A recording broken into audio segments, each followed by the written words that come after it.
Assalamualaikum warahmatullahi wabarakatuh. Perkenalkan, nama saya Tika Apriliana.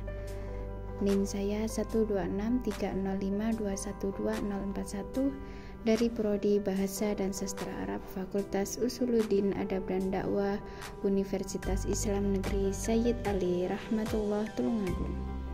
Untuk memenuhi tugas ujian tengah semester mata kuliah Teknologi Pembelajaran Bahasa Arab, dosen pengampu Muhammad Fatoni, MPDI.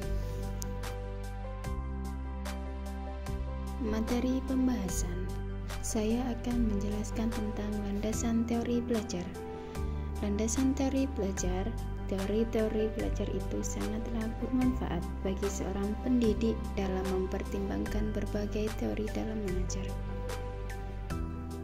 Kita pasti sudah tahu bahwa belajar manusia merupakan ciri khas yang dapat membedakan dirinya dengan binatang. Di dalam proses pembelajaran itu,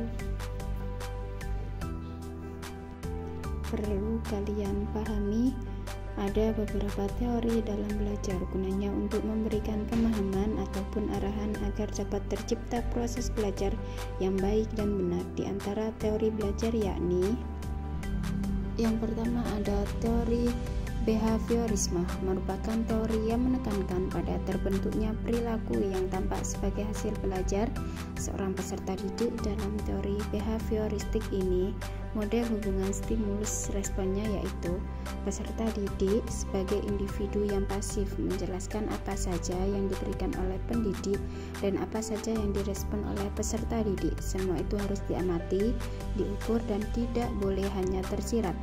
Salah satu contoh penerapan teori belajar behavioristik adalah adanya sistem poin ketika siswa melakukan pelanggaran terhadap aturan-aturan di sekolah.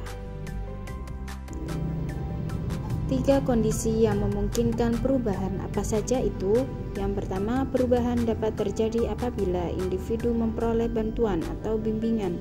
Yang kedua, kreatif dan tidak monoton. Yang ketiga, apabila ada motivasi yang kuat dari pihak individu sendiri untuk membuat perubahan.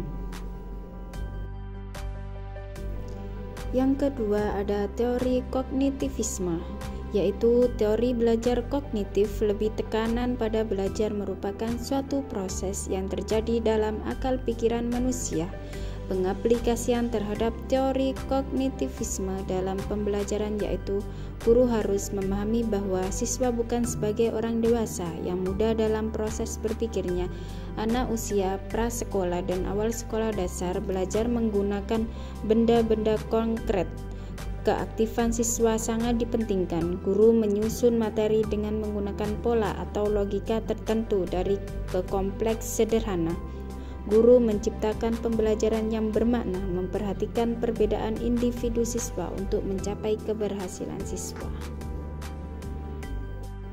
Ketiga ada teori konstruktivisme, yaitu mengarahkan perhatiannya pada bagaimana seseorang mengonstruksi pengetahuan dari pengalamannya, struktur mental dan keyakinan yang digunakan untuk menginterpretasikan objek dan peristiwa.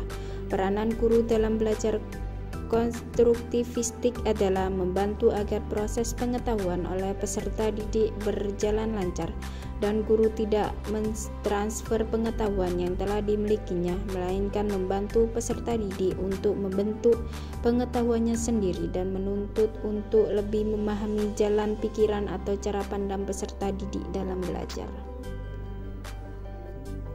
Yang keempat, teori humanistik.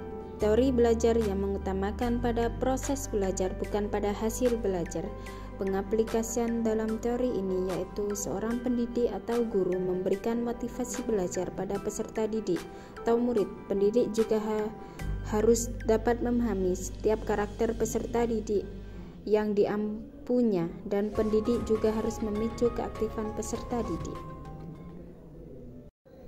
Oke, itu saja penjelasan singkat tentang landasan teori belajar. Terima kasih.